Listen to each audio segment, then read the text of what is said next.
In the Icarus packet, the second to last section asks you to write a couple sentences about the conflict within Icarus, the one that you find to be the most important. Alexis, what did your group believe the most important conflict in Icarus was? Yep. We thought the major problem was Icarus wanted to fly high, but his dad told him not to and he died. Good. So Icarus flying high and his dad trying to hold him back from it, major conflict. Anybody have a different major conflict? Yeah, Cody. Daedalus and Icarus trying to get off the island. All right, trying to escape the clutches of King Minos. They're both correct. They're both correct that those are conflicts present in the Flight of Icarus. And I could accept them both being correct as each one is the most important. It all depends upon how they write it. So today what I want you to do is take some notes on conflict, but ultimately be able to write about it, because you know what you're going to get pretty soon? A packet that looks identical to this, which asks you to explore the conflict in the myth you've read for today. So let's prepare for that. Conflict in literature. What is it? Somebody define it for me? What do I mean by conflict in literature? Mansour.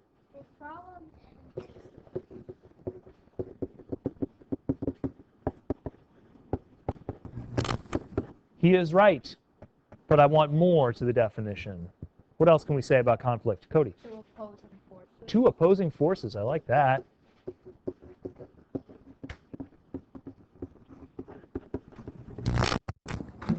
Cody, in literature, what would we call those opposing forces?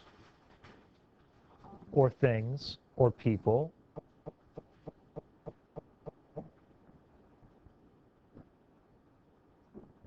Max? Close. Protagonist and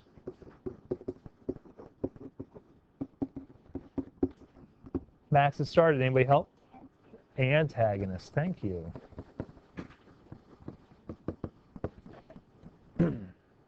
Cody's absolutely correct. Two opposing forces, and Max is correct, and Mansour is correct. We call those protagonists versus antagonists. And remember, both the protagonist and the antagonist are characters.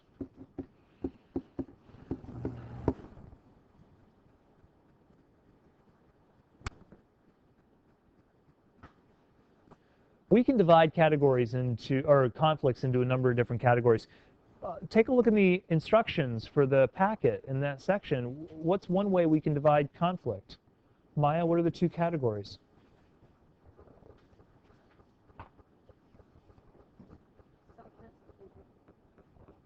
Yes, you've got the right idea, Maya. What are the fancy terms that I used in the instructions? There you go.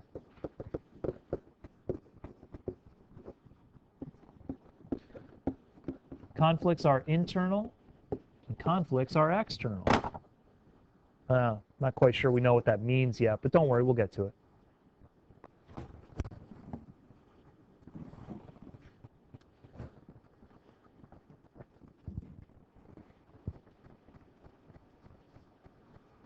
I'm going to give you a number of different types of conflict. So here are aspects of the definition of conflict.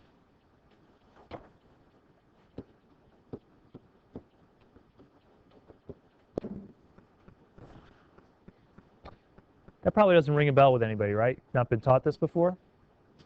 Let me show you 4 different types of conflict and ask you some questions about them. A person could be in conflict with another person, and we call that person versus person. A person could be in conflict with nature, and we call that person versus nature. A person could be in conflict with society, and we call that person versus society. Or a person could be in conflict with themselves, and we call that person versus self.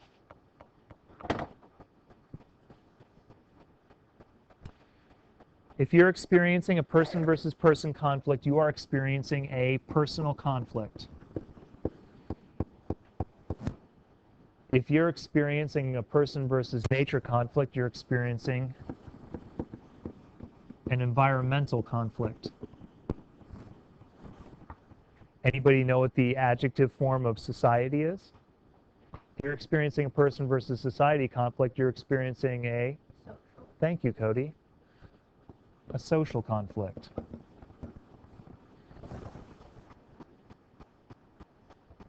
And if you're experiencing a person versus self conflict,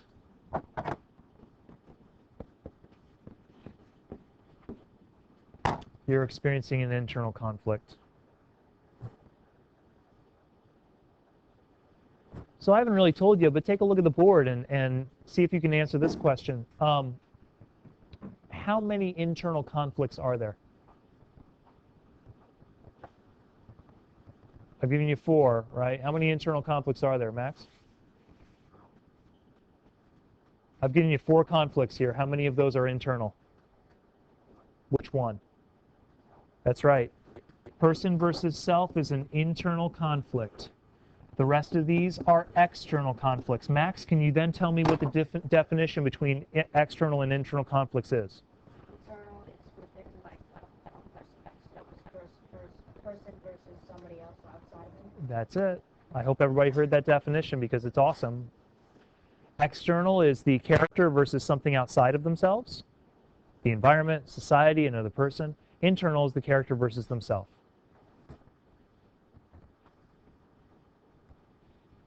That's it.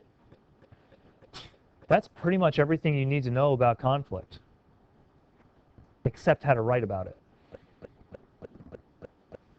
And remember, in this class, I'm not going to give you a test that's going to ask you, well, what are the 4 types of conflict? I'm not going to do that. Instead, I'll say, hey, you just read Merlin and the Dragons. Write about the conflict. So let me show you how to do that. Let's start with a person versus person conflict. They're generally the easiest. How many of you have siblings? How many of you have conflict with those siblings? Not a single hand goes down. All right, I love it. Yes, Max? A lot of conflict? All right. Alexis, you have a younger sister. Talk to me, and what was her age? 5. Talk to me about the conflicts that you have with your sister. Just tell me about some fights that you have, or some arguments that you have, or some conflict that you have with your sister. She what? She never leaves you alone. Okay. I like this. What's her name again? Grace, that's right.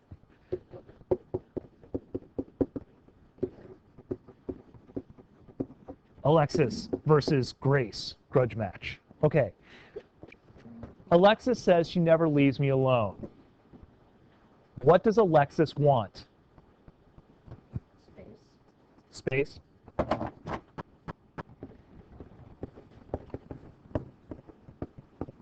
What else does Alexis want? Lauren, did you have? No? Kamira. Yeah, to be left alone. Privacy. Wants space and privacy. What's her? Ooh, maybe.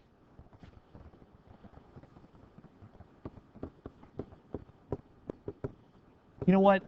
Isolation is such a negative term. I'm going to give a positive term. Solitude. That's what Alexis wants, just some peace. What does Grace want? Alexis. We'll say companionship.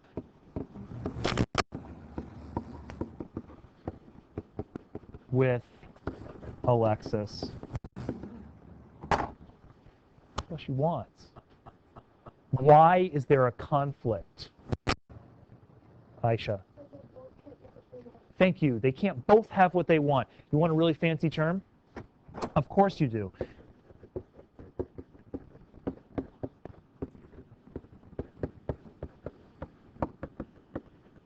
These 2 options, option 1 and option 2, are mutually exclusive. And what that means is if one exists, the other does not. If Alexis is in solitude, Grace doesn't have companionship. And if Grace has companionship, Alexis doesn't have her solitude. They can't both exist at the same time. That's what mutually exclusive means. So if you say, hey, they're mutually exclusive, that means when one happens, the other can't. Okay, let's go really advanced. if that's what mutually exclusive means, anybody have an idea what mutually inclusive options are? Where they have to exist at the same time. Very good. Thank you, Mark. But we're talking mutually exclusive. A conflict happens when mutually exclusive desires are present. We can't both have what we want. I want the last cookie. Cody wants the last cookie. We can't both have the last cookie. You could split the last cookie, but then I'm not getting a cookie. I'm getting half a cookie. And that's not going to work. One of us is going to lose. What would an example be of Mutually inclusive? Let's see. Giving a gift to somebody. Okay, so you give a gift to somebody, right? What two results always obtain together? Or should always obtain together?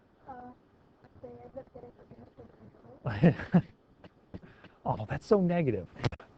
Do you enjoy giving gifts? Wow, Aisha. I'm stepping away from her. Who here likes to give gifts? Thank you, Kurt. You like to give gifts, right? Yes. Makes you happy? The person getting the gift, are they happy? Yes.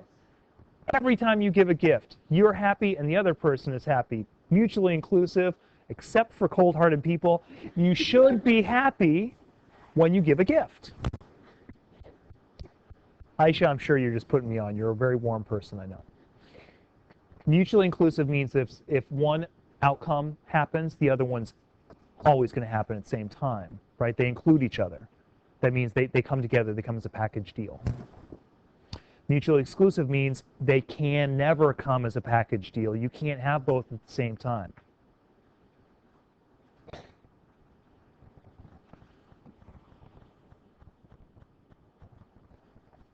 Pretty easy to see it that way.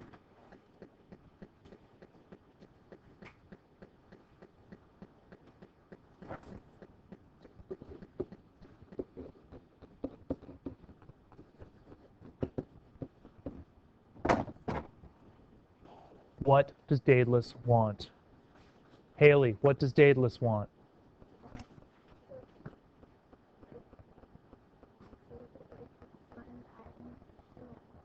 Oh, that's correct. Haley, except think about Minos. Remember King Minos who imprisoned him? In this conflict, what does Daedalus want?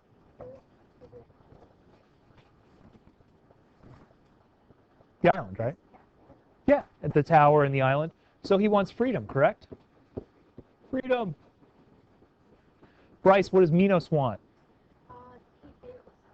That's right, he wants him enslaved. He wants an enslaved Daedalus. Because he wants his revenge. Mutually exclusive options, that's why we have conflict. They can't both have what they want. If Daedalus is free, Minos doesn't have an enslaved Daedalus. And if Minos has an enslaved Daedalus, Daedalus is not free. Alexis, do you have a conflict with the entirety of your sister's existence? Sometimes. No, you don't. You love your sister. She might annoy you, but you love your sister. She could annoy you every single day, but you don't wish she didn't exist. You don't have a problem with the entirety of her existence. You have a problem with certain things that she wants and certain things that she does, right? She acts in certain ways that you don't like. Whenever you talk about a person versus person conflict, I want you to specify the exact nature of the conflict by telling me what the two options are that are mutually exclusive. He wants freedom, he wants slavery, they can't both exist. Here's the next question. In the Daedalus versus Minos conflict, who is the protagonist and who is the antagonist? Lizzie.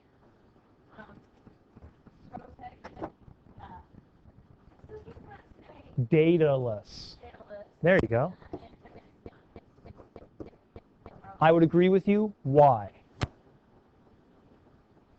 Why is Daedalus the protagonist? Why isn't it Minos? What's the difference between the two? Matthew.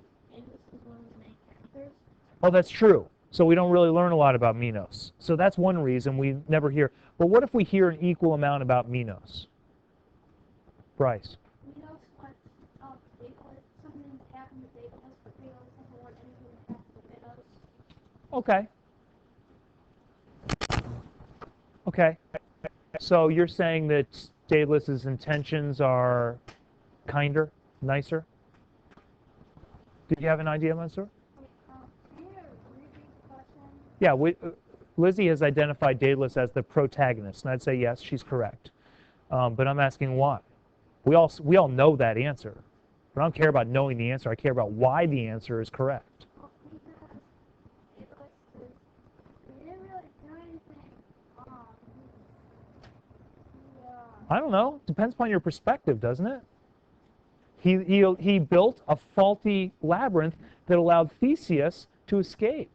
But that's not knowledge that he was supposed to. So, you're forced to be here in school. People are forced to do jobs all the time. Let me answer this question. The protagonist is the person who gets most of your sympathy. Bryce gave me a reason why. He seems like a good guy. He's doing something nice. He just wants to be free, man. He doesn't want to hurt anybody. I like him. You also see the story from his perspective. Alexis, in your conflict with your sister, in your world, who's protagonist and who's antagonist? Who are you rooting for? That's right. Alexis is protagonist, Grace is antagonist. Why? Because Alexis has her own perspective. She knows more about herself. She believes in herself. She thinks she's right. She roots for herself. She is the protagonist. What happens if Grace is telling the story? Who becomes the protagonist, Aisha? Grace becomes the protagonist. What if Minos is telling the story? What if Voldemort is telling the story of Harry Potter? Oh, you're all laughing now. Why? History is told by the people who win. Just so happens that Harry and everybody else won. If you flip stories around, protagonist and antagonist might change.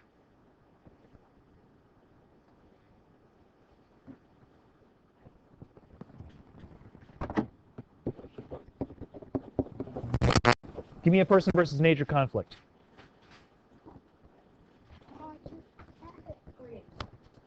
Okay, tell me about a person versus nature conflict in the Hunger Games. Katniss versus the fire.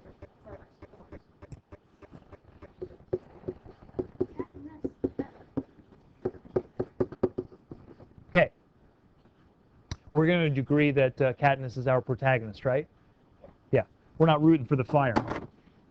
We didn't get to that part in the book and say, oh my, thankfully, finally, fire is here. Couldn't stand that Katniss. What does Katniss want? That's right. I want to live. What does the fire want?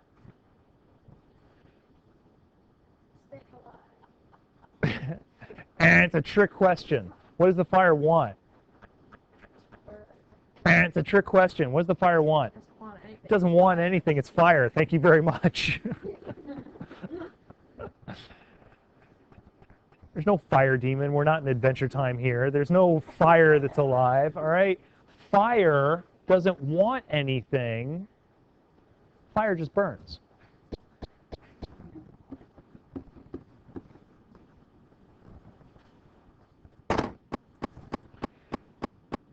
If it's burning, she has a problem with life. What are her options in this conflict? Kurt. How does she live? Defeats antagonists, right? So she could, how do you get rid of fire? You could extinguish the fire. If you're not going to extinguish it, what's your other option, Lizzie? Right, you could extinguish it. If you're not extinguishing it, what's the other option, Sarah? Yeah, run away. Yeah, because fire's dumb. It's not going to look for you. Is she hiding behind the tree? I don't know. Right. Hold on. We're talking about writing about conflict.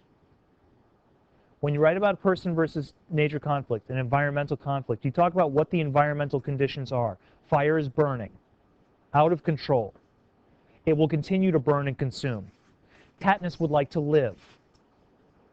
Katniss has a couple options. The fire is too great to extinguish, therefore Katniss must simply escape. Doesn't she like jump into a river or something? Yeah. That's person versus nature.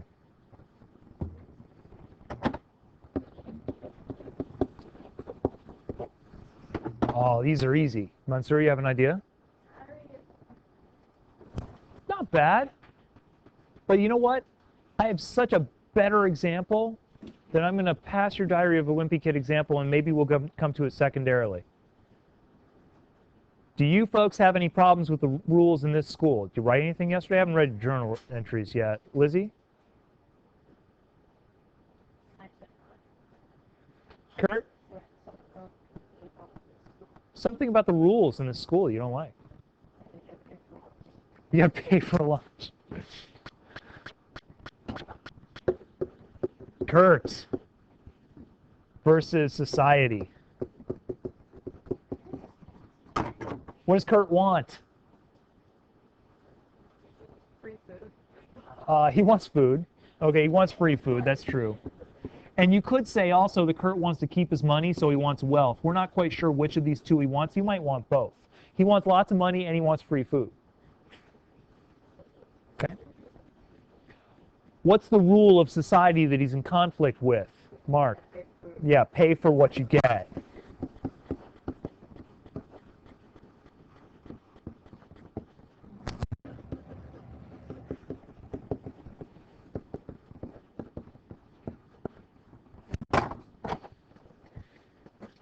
This right here must be a law or rule. Does Kurt have a conflict with the lunch lady? No. Because that would be a personal conflict. Kurt has a conflict with the rules. If you have a conflict with the dress code, do you have a conflict with Mrs. Ogren? No, you don't. You have a problem with the dress code. You have a problem with the rules. Did Mrs. Ogren make the dress code? No, she didn't. Does anybody know who made the dress code? The people at the Sylvania district. The school board, technically. Probably advised, and probably principals advised as well, but ultimately the responsibility for enacting that comes to the school board. And who elects the school board? Your parents. Yeah, Sylvania citizens. So technically all of society has created your dress code. I know, it's harsh, right? What are you going to do, go fight them all? Yes. Come on, Sylvania, bring it on. I want to wear tank tops. Let's go. No. It's no one person. It is no one person. It is a rule. So if Max is in a fight with his bus driver, it could be personal. Max could have a personal problem with his bus driver, I don't know. Or he might just have a problem with the bus rules. Hey, here, laugh, ha, ha, ha. But when we get down to writing, you've got to specify. And that Diary of a Wimpy Kid example, Mansoor might think, wait a minute, does he have a personal problem with a bully, or does he have a problem with rules? Because I'm betting it's a mix of both.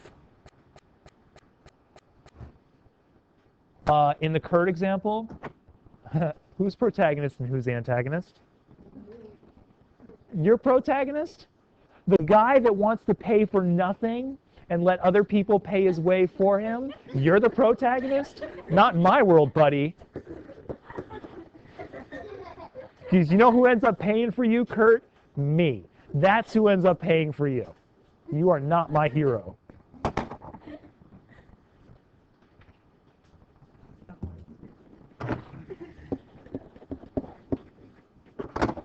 All right, self. Uh-oh, we got a problem. We no longer have two things. We only have one. We got a person. So how are we going to do protagonist, antagonist? Kamira.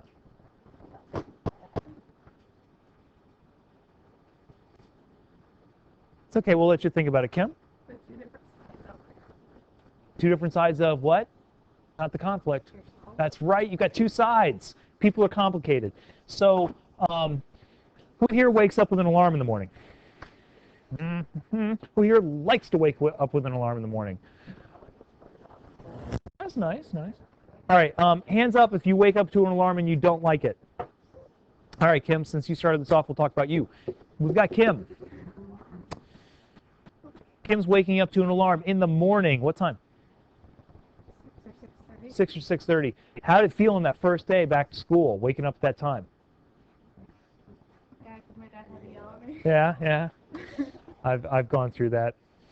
What are you possessed? Kim, did you want to stay asleep? Yeah. All right. Did you go to school? Whenever you hear that alarm in the morning, and I go through the same conflict, two different interests, two different sides. You want two things. The two things you want are what, Aisha? The two different things you want are, what's our fancy term? Mutually exclusive. Thank you very much. What two things does Kim want? Sarah? And? There you go. She wants sleep. And let's not say school. Let's say she wants an education. Let's be fancier about it. She wants just the physical pleasure of sleeping, and then she wants the mental fulfillment of education. Tony, what's the protagonist side? What do you think? Huh? There you go. Wrong.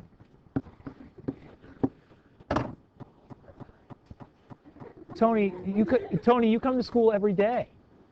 Obviously, you believe something different. You believe that education is more important than sleeping in. Oh, hold on. Tony's got a different little split here. His split is between sleep and escaping pain. Oh, let's see. If I sleep, I'm going to experience pain. If I wake up, I won't. I'm going to wake up. Kim's operating on a higher level. I want education. Tony just wants to be not feeling pain. So, yeah. You know what, Tony? You're probably a lot more correct than I am, so that's fine. At your age, it's probably functioning on that level. But here's the point. In an internal conflict, you are at conflict with yourself. Two sides of your personality, two desires.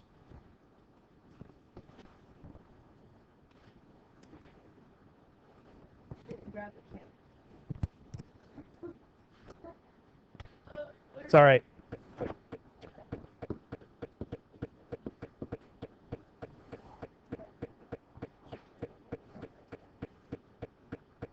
Cody? Either to listen to his dad or go up higher.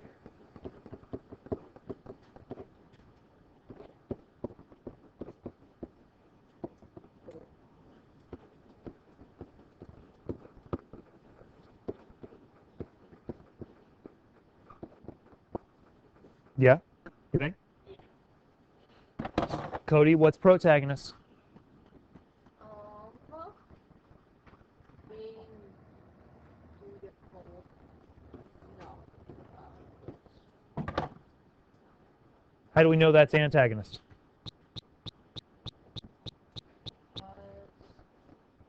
That is what he wants. No, that's what he wants both. This is what he chose. And what happened?